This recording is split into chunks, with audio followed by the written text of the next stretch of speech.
icons. Because women have had so much surgery on their face, they can't express human emotion anymore. We have to get our iPhone to do it for us, you know. I don't want to worry you, It's but mad. I'm over 50 and the days of a fringe have gone. If we say no more than that, shall we? What about a comb-over?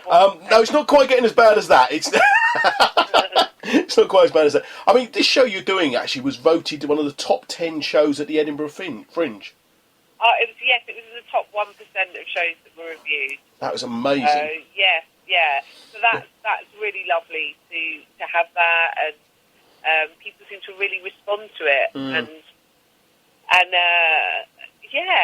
was nice to have an Edinburgh like that. Edinburgh can be a funny beast, you know. You can have really rough years, and you know, last year was I feel like it's the best show I've done. People responded to it because it's got this sort of thread about who we are, so everyone can find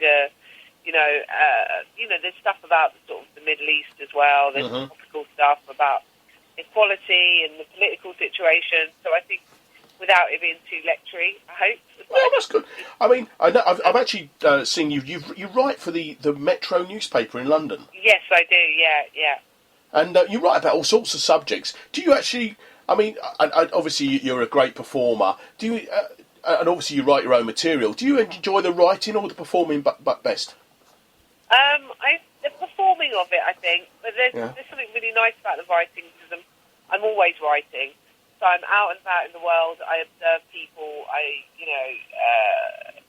sort of watch people, and that's how you sort of come up with routines. You start thinking about stuff from a different angle, and it can be very, very silly. I mean, last night I think I tweeted a photo of a salad that I'd bought in Marks and Spencer's, which had on it "as seen on TV," and I was like, bloody hell, even this salad's got a better career than me. I like that. That's great. Silly, yeah. It's silly because I go, oh, what? Well, we live in now where a salad has to have a TV career in order for someone to want to buy it, you know. I know. But there's some crazy things. Like, I mean, mentioning Marks and Spencer again, I often buy stuff from there, and you look at the instructions are on the bottom, and then you get to the bottom of the instructions, it says, keep upright. There you go. And I always laugh to my friends. The truth is actually funnier than the fiction. Some of the stuff you see and you hear about. If you saw it on TV as in a comedy show, you'd go, no, forget about it. But it's so true. You mentioned acting. Would you like to do some more acting? I always have always kept my hand in acting whilst I've been doing stand-up as well. Sometimes one takes over from the other. And is there I'm in a show called People Just Do Nothing at the moment, and there's more of that coming up this year. So is there doing that and a film as well. Are you? Year. Yeah. Is there a particular role or a show you'd like to do? Here's your chance to showcase yourself. No, maybe like I love Saturday Night Live in America. Oh yeah. So I really love that show. So that's something that's always been like, I would love to do that. Yeah. But in terms of like a specific role, you mean like a Shakespearean one? Oh, no. Or yeah. You know, I would like to do something that I've written myself, and I'm working on something at the moment with Rich Hall. Well, like a sitcom or something like that, or yes, a sitcom. Great stuff. Yeah. We could do with some great sitcoms. Come off. Yeah, we could do with some good sitcoms because I'm afraid British TV seems to be lacking some great sitcoms at the moment.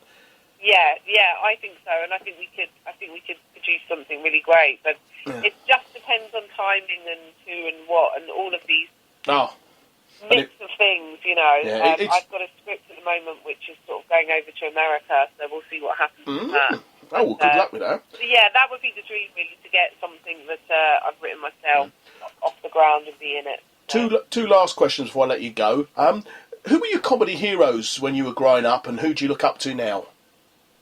When I was growing up, I think Joan Rivers was one of the first ones that I sort of saw and when I could do that. I mean, I'd watched people like Eddie Murphy on TV, but I'd never kind of gone, that's something that I could do. And I think seeing Joan do it made me go, of course I could do this as a job, this, you know. And Paul O'Grady as Lily Savage is what I absolutely love. I love Paul O'Grady, but I do miss the Lily Savage, the acidic tongue. I do miss that. I listen to him on the radio, on Radio 2, and he's still a funny man as himself, but as Lily, he was amazing. Superb. Yeah, absolutely amazing. And then people like Victoria Wood that I used to watch and love, that would be more for the acting side of things, really. Okay. And then a lot of my sort of comedy heroes are American, people like Richard Pryor and George Carlin and Bill Hicks, people like that I Wanda Sykes, actually, who's current an American stand-up, and she's phenomenal. And I didn't really tap into her until a couple of years ago, and we have a few similar lines of thought actually in our stand-up. That's quite interesting. But I think she's exceptional. She's really brilliant. Mm-hmm. I mean, America has some great comedies, and they have these sort of big comedy clubs and huge things. I travel to America regularly, and there are some great stand-ups over there. And a bit like in England now, comedy seems to be big, huge again. I mean, it's really taking off. Yes, yeah. I mean, Wanda Sykes did the White House Correspondents' Dinner a couple of years back, maybe 2012 or something, and that's always worth a watch if you haven't seen it. It's up on YouTube, and she's very, very funny in that. So there's some great women out in America. I think we have possibly even more funny women in the UK, actually. Oh, I think I think America are better at giving their women opportunities.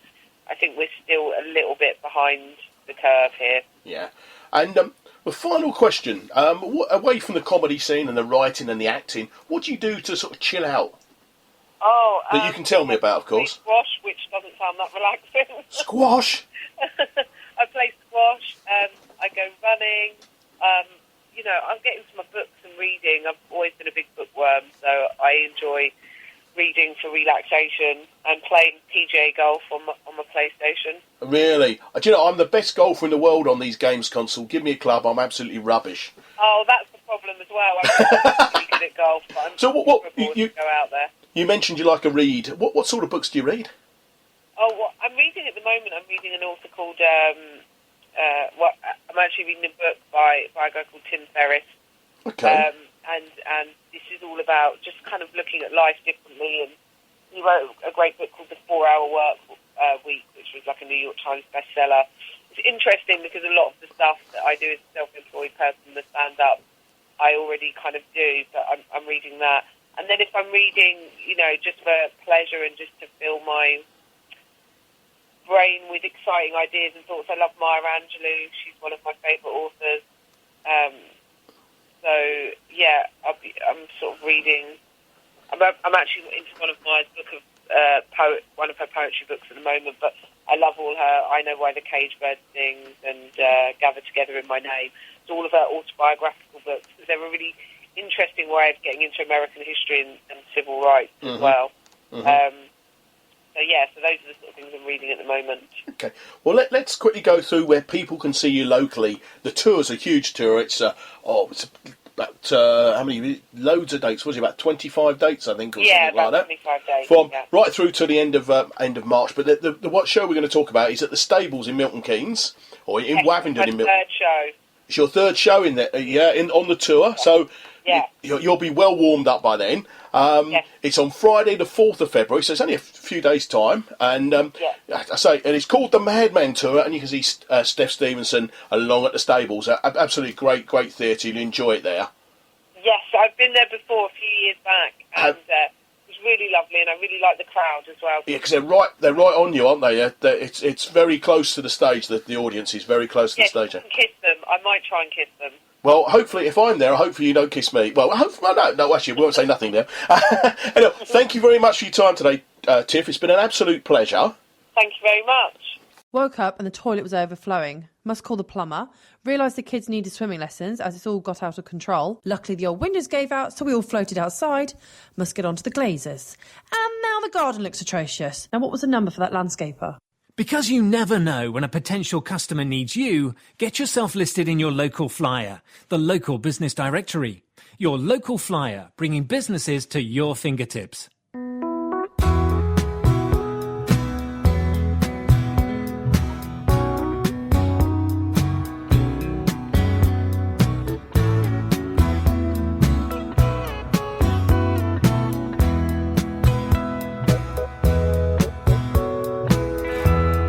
There's talk on the street, it sounds so familiar.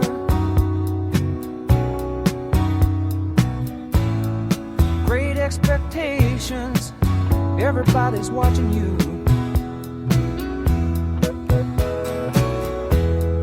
People you meet, they all seem to know you.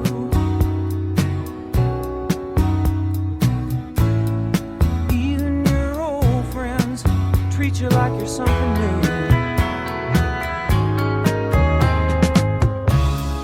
Johnny come lately, the new kid in town. Everybody loves you, so don't let them down.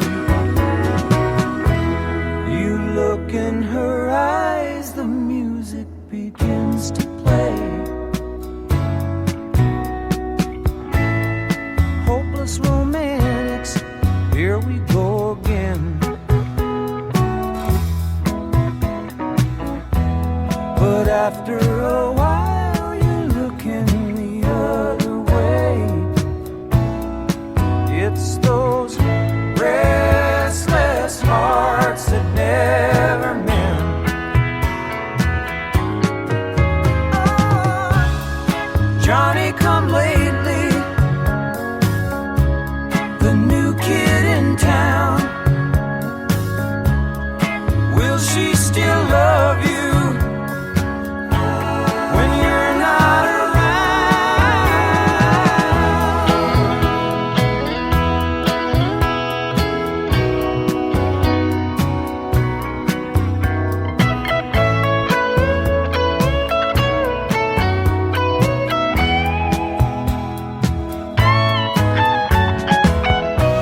There's so many things you should have told her, but night after night you're willing to hold her, just hold her, tears on your shoulder. There's talk on the street, it's there to remind you. Doesn't really matter which side you're on. You're walking away and they're talking behind you. They will never forget you till somebody new comes along.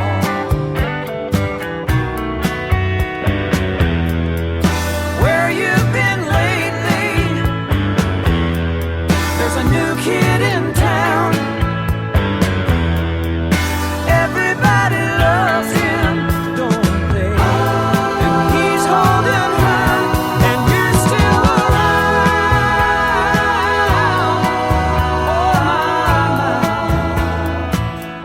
there's a new kid in town.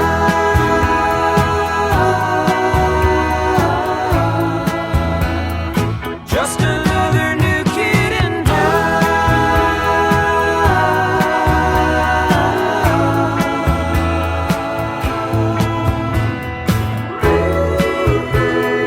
Everybody's talking about the new kid in town.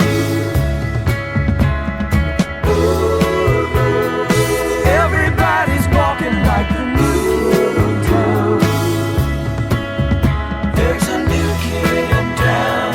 I don't wanna hear it. There's a new kid in town. I don't wanna hear it. There's a new kid in town. There's a new kid in town. There's a new kid in town. Everybody's talking. There's a new kid in town. People started walking. There's a new kid in town. There's a new kid in town.